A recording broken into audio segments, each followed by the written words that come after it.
Olá, sexto ano, sejam bem-vindos para mais uma aula. Essa é a nossa aula de hoje, que é uma aula de revisão, porque vocês vão fazer a prova, já já, né? Vocês já devem ter pegado a prova, e aí assistam aqui, né, que a gente vai bem direto trabalhar com todas as questões que são importantes, ok? Sem mais demoras, comecemos aqui, né, com a nossa apresentação.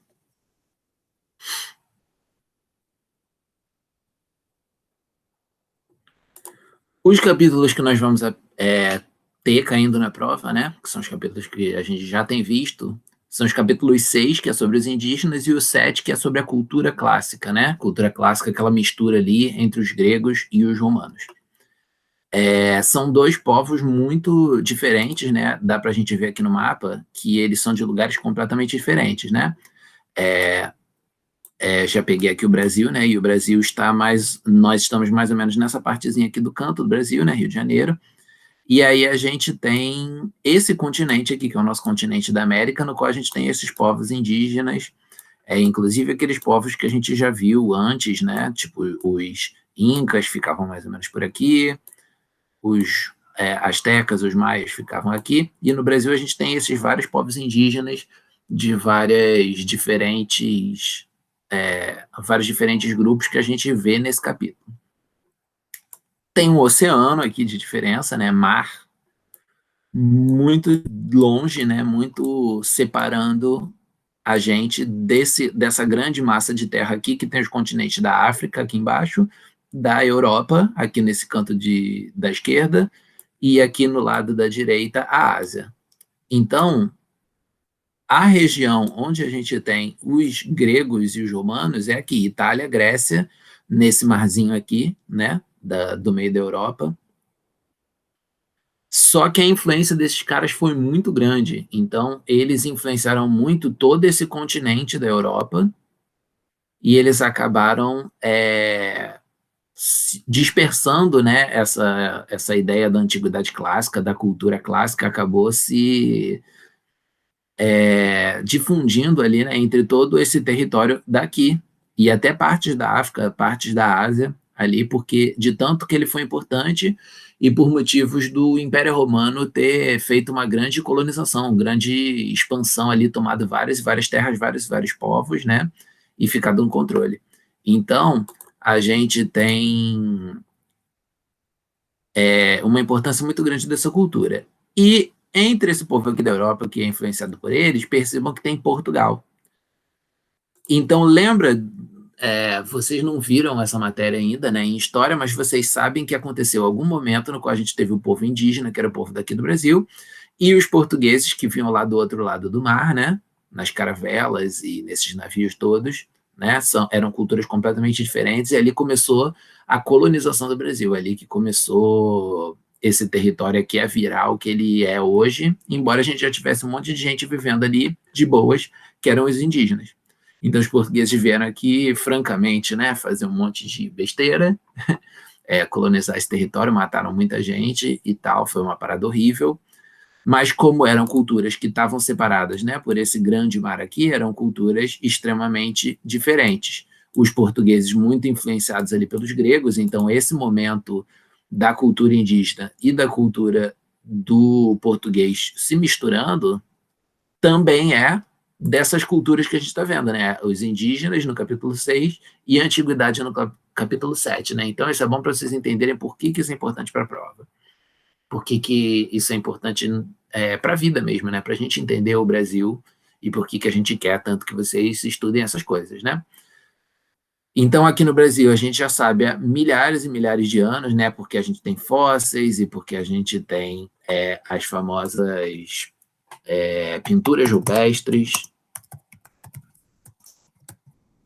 Abrir aqui a imagem para vocês rapidinho, né? Como essas aqui. Imagens bem, bem antigas que ficaram ali em pedras, né?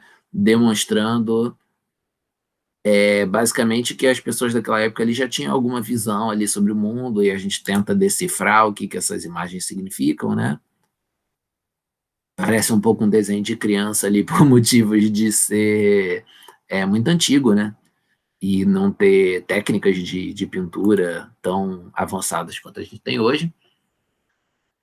Porém, usando essas coisas e os fósseis, né, e esses restos de ossos e de objetos deixados por esses povos, a gente consegue descobrir alguma coisa sobre esses povos.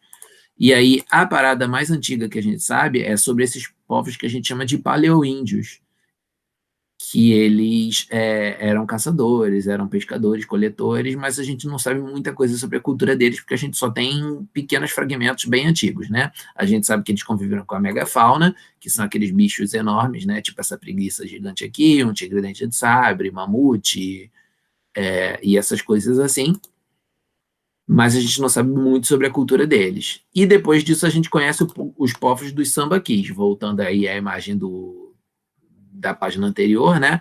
O sambaqui é um monte grandaço como esse aqui, que se você olha numa primeira vista você acha que é um morro, que é da natureza, mas não é. Isso aí você teve um povo que vivia ali perto daquilo e ele deixava durante anos e anos e anos que ele vivia no lugar, restos de osso, restos de animais que eles comiam, restos de fogueiras que eles criavam para se aquecer e etc. Eles iam empilhando essas coisas, empilhando, empilhando, de propósito. A gente não sabe com certeza quais eram os motivos, mas provavelmente era para se localizar. E aí, com o tempo, aquilo ali ia sendo coberto de terra e você acaba ficando com essa aparência aí de que é um morro, porém é um sambaqui, e isso é uma coisa incrível da gente encontrar hoje em dia, porque a gente consegue aprender muito sobre esses povos dessa época, né? Então, era sempre perto do litoral ou dos rios que a gente encontrava isso, né? Então, a gente sabe que a cultura deles era muito baseada em comer peixes e crustáceos e esses bichos que tem na beira do mar e dos rios, né? Nós temos depois, né, uma grande divisão desses povos que a gente chama, para resumir, né, a gente chama de paleoíndios ou povos dos sambaquis.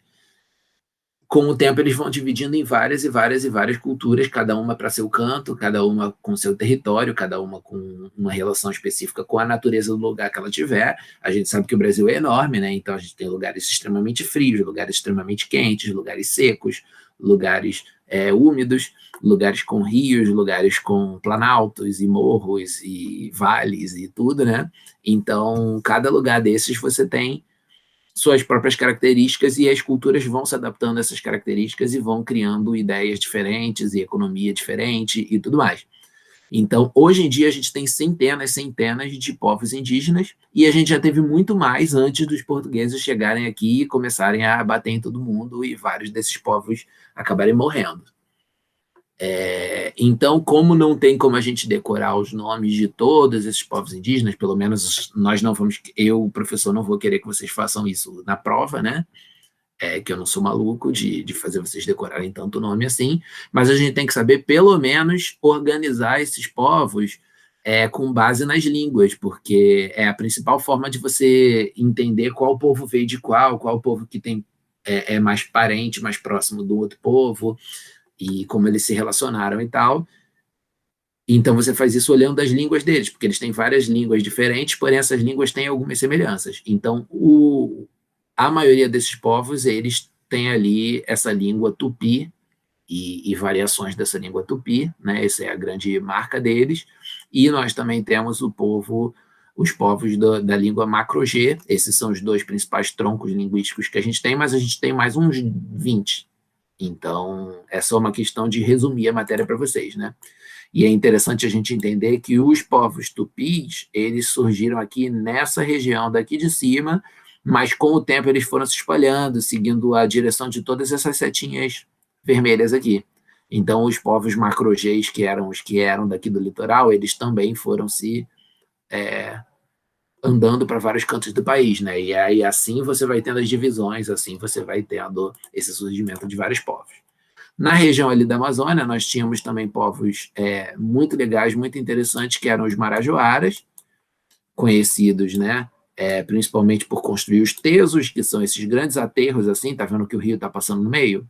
Então, em determinadas épocas do ano, o rio sobe, e isso poderia destruir as aldeias, poderia ser ruim para eles, né? Então, eles construíam esses aterros que aí a água não conseguia chegar. Era uma forma bem avançada de lidar com os rios para aquela época, né?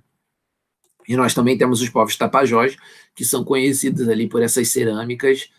Se a gente reparar, vou dar um bom zoom aqui para a gente ver, essa cerâmica é cheia de detalhezinho aqui, tem umas coisinhas escritas ou desenhadas, tem vários animaizinhos aqui, né, esculpidos na borda, e se a gente compara essas cerâmicas com cerâmicas de outros lugares, né, do mundo, a gente vê que os povos tapajós eram muito avançados no artesanato deles.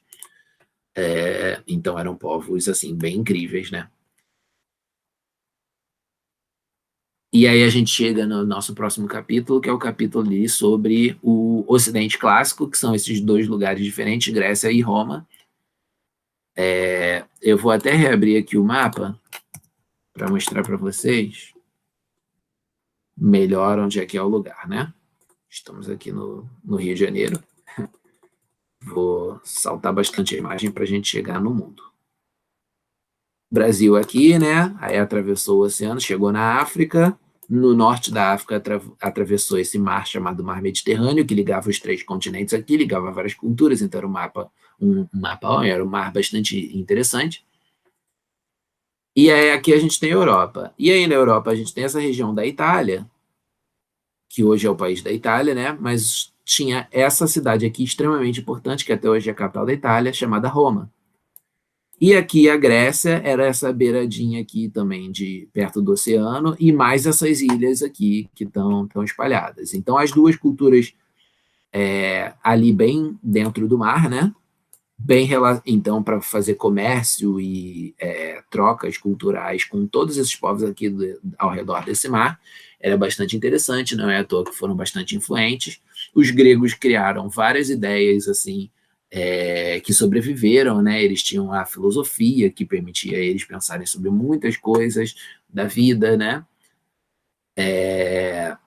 E depois os romanos invadiram essa região da Grécia. Percebam que é bastante próxima, né?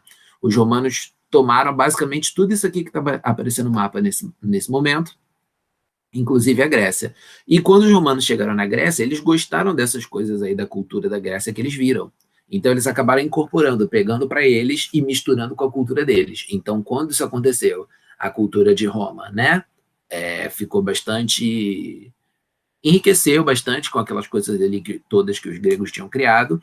E os gregos, que só tinham expandido o pensamento deles mais ou menos para essa região daqui perto deles, acabaram expandindo por todos os cantos que Roma expandiu, né? Então, tudo isso aqui que está no mapa, basicamente, sofreu alguma influência da cultura dos gregos e da cultura dos romanos.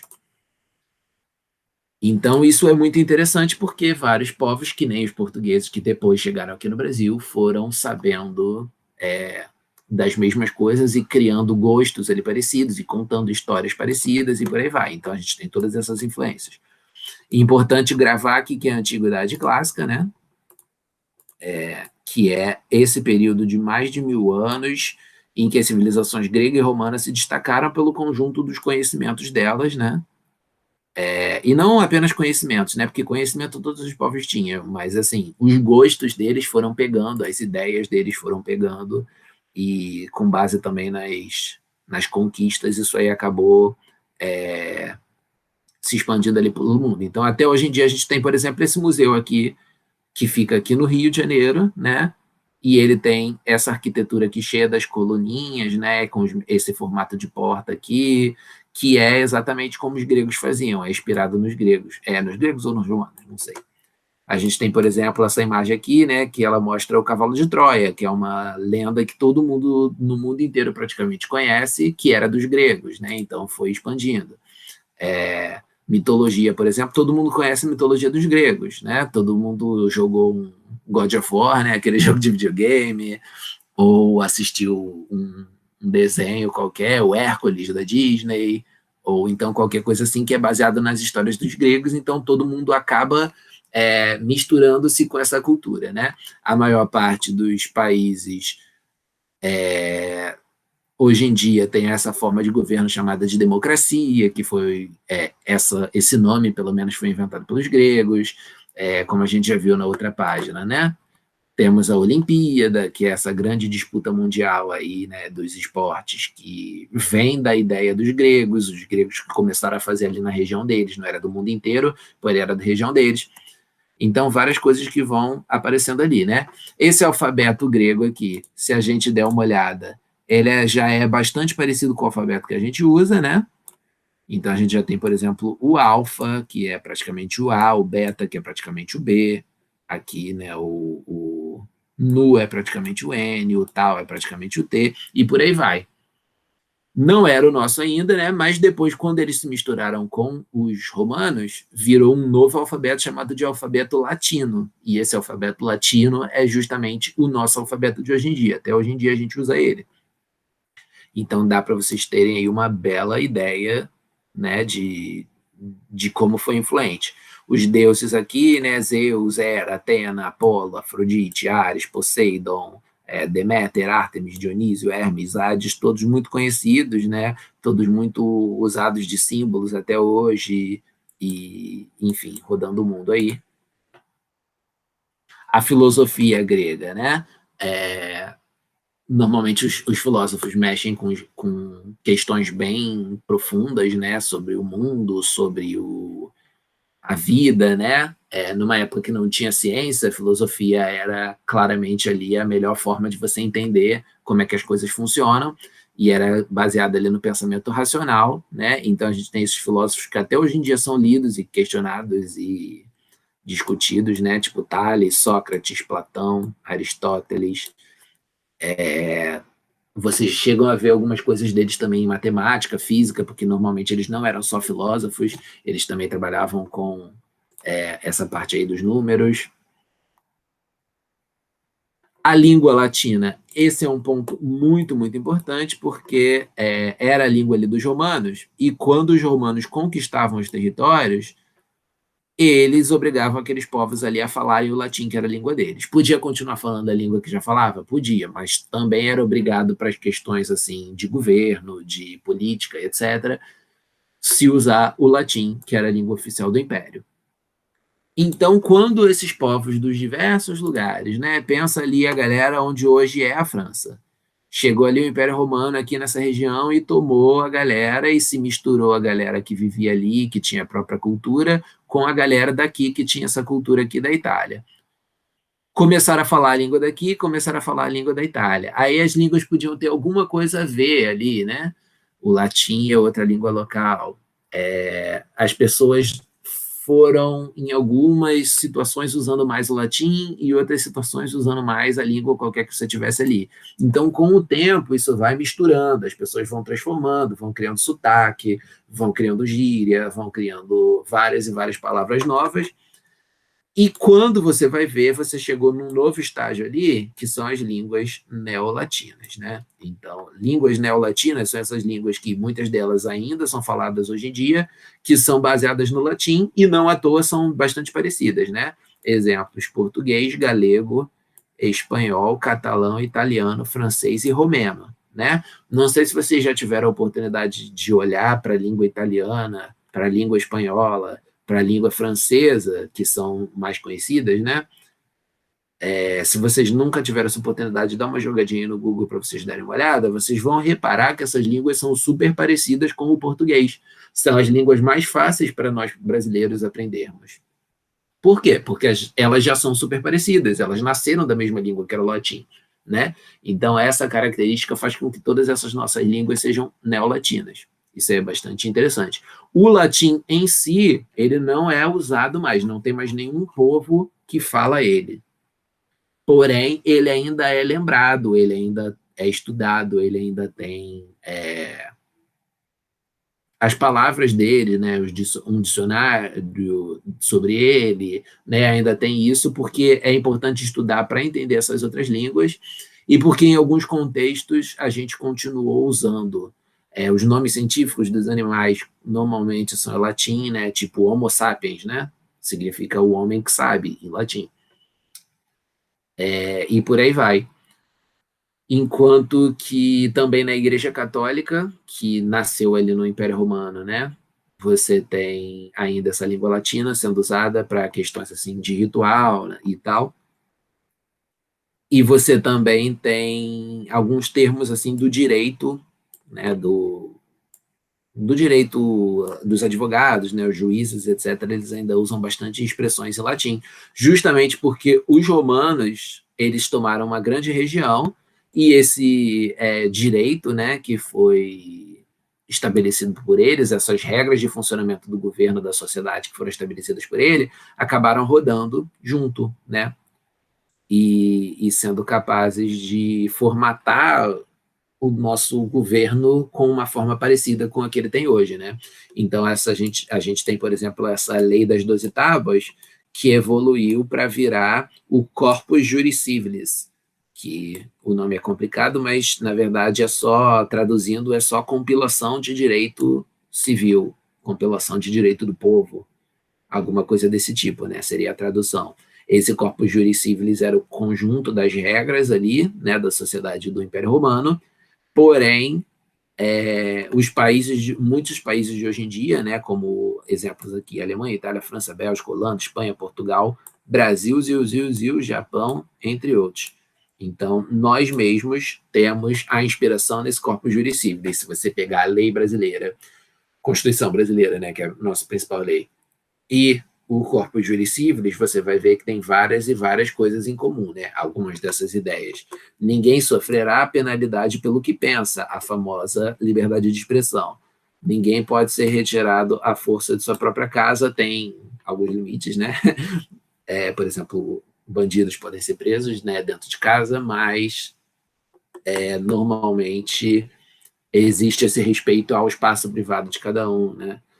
O encargo da prova fica com aquele que afirma e não com aquele que nega. Tipo, quando você acusa alguém de alguma coisa diante da lei, você que tem que comprovar, já que você está acusando, não a pessoa, né, que está se defendendo. É inocente até que se prove em contrário, né? Como a gente gosta de dizer.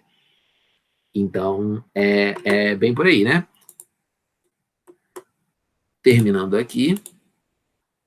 Para que o vídeo não fique tão longo, né, para que vocês possam estudar bem direto ao ponto, bem para vocês lembrarem das coisas que são importantes, tá? Fiquem tranquilos que a prova está bem bonitinha, bem facinha, foi eu que fiz dessa vez, e eu pensei bastante em vocês, né, vocês principalmente que estão aqui no online, não é o melhor dos mundos, não tem nada de absurdo, nada de difícil demais de entender, ok? E vocês podem ficar tranquilos que vai dar tudo certo. Ok? Um grande abraço para vocês, boa prova e a gente se vê. Ok?